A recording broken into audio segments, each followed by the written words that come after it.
Mr. Scott? Good morning, Your Honor. Good morning. Mr. Davis. Chris Scott here on behalf of Michael Davis, 23-445 and 23-359. Yeah, Your Honor, obviously we're set for trial this week. I believe that Mr. Davis would like to address the court. Mr. Davis? Yes, sir. Me and my counsel are having some irreconcilable differences, sir. Because if I can show paper. What are you getting ready to ask me today? Sir, I'm ineffective assistant counsel, sir. So we're arguing. Where Mr. Davis in, please? Yes, sir. Do you solemnly swear or affirm testimony about the truth, the whole truth, and nothing but the truth, so help you God? Yes, ma'am. Mr. Davis, are you asking for another attorney today? Yes, sir, because I have Go ahead and put your grounds on the record. I have documentation, sir, where police say they had, right here, the police say that they turned evidence in, and I wrote the Bay County evidence custodian, and they said evidence was never turned in. This is exculpatory to my case because my whole case revolved around a phone call that they never had. The officer stated that he turned it in. I could show paperwork where he turned it in, and then he turns around and contradicts it and say he never turned it in. He accidentally ran this conversation over and destroyed it. By the conversation being destroyed, and if I could prove it, if they never destroyed it, sir, I can't impeach him because it's contradicts what he's saying. It contradicts what he's saying. It's like if you're blatantly intentionally falsify legal documents, which is like police misconduct, I could prove that there was never a phone call. It wasn't me on the phone call. They executed a search warrant and swatted my car in the middle of the road and came up with some false allegations on the reason why they did all this. Then that he ran the evidence over, Your Honor, is exculpatory for my defense because it shows that it's prejudice. Like my counsel can't represent me. I'm asking him to file a motion for a discovery violation, and he tells me he refused to file a motion for a discovery violation. I asked him for a Richardson hearing. He told me he refused to file a motion for a Richardson hearing. I told him that they have no probable cause to ever stop me on a suppression issue. He refused to file a motion for a suppression issue. Only thing he's telling me is take a deal or go to trial. He hasn't talked to me about no type of defense he will put up in trial. Only thing he's screaming, take a deal, or I can't represent you, and I'm not filing no motion. And I can prove that you ran over evidence that you say you turned in, and there's a law that none of this evidence was ever turned in. So beginning to the end of my case is being prejudiced, and the officer is acting in bad faith because he's intentionally and knowingly falsifying documents and trying to let it come back around and loop it all in and present it in my case, Your Honor. My lawyer won't do nothing for me. He refuses to do any motion and fight, do anything for me. All we do is bump heads on when I ask him questions and I show him evidence, and everything I show him, sir, he done read is like, and he won't do nothing about it. Your Honor, it's true that there are inconsistent statements and inconsistencies in the discovery and the evidence.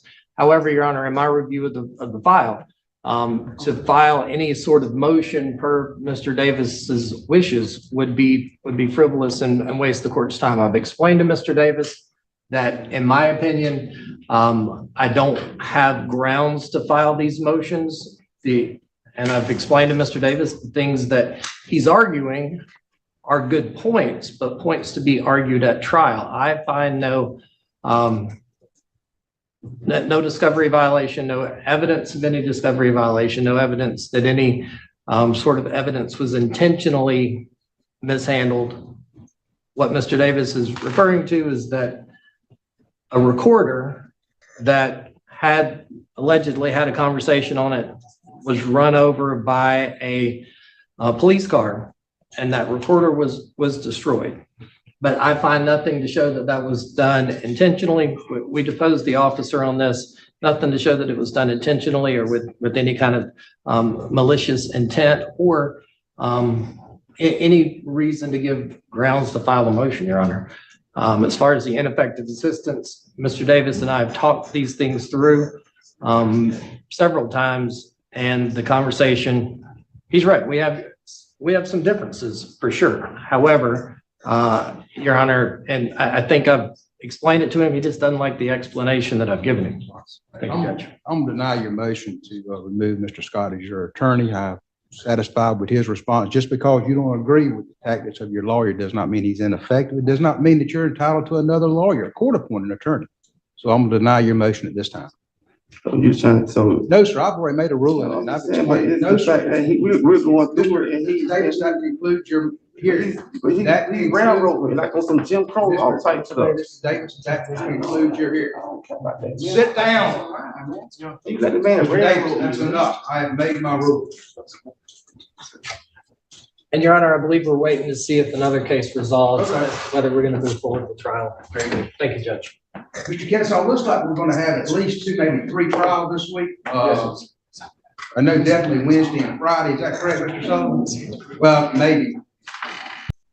State of Florida versus, Shamari Lee, case number 23 CF 17353 and 23 CF 2511. Bilton? So, Your Honor, I filed this motion because the defendant had raised some accusations in the motion I was filing.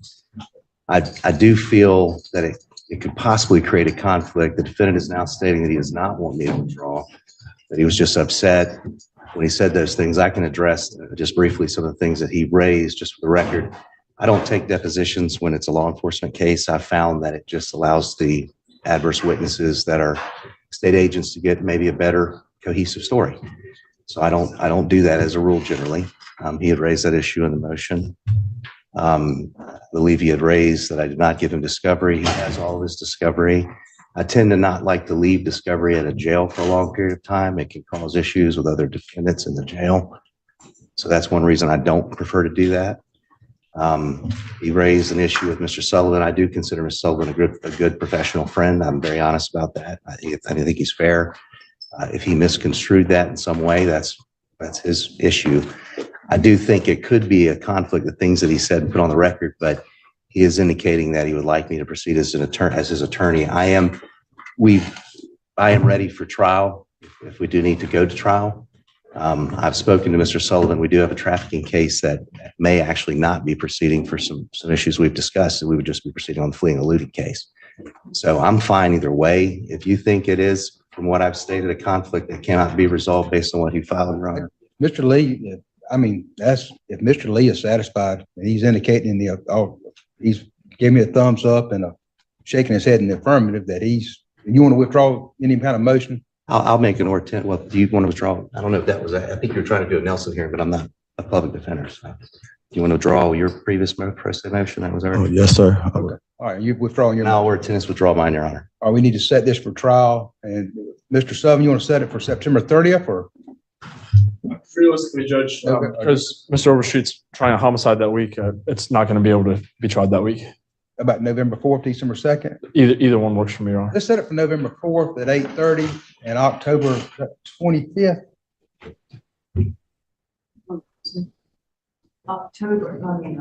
Yes, October 25th. October 25th at 9 o'clock for a trial management. Yes, sir. Yes, Your Honor.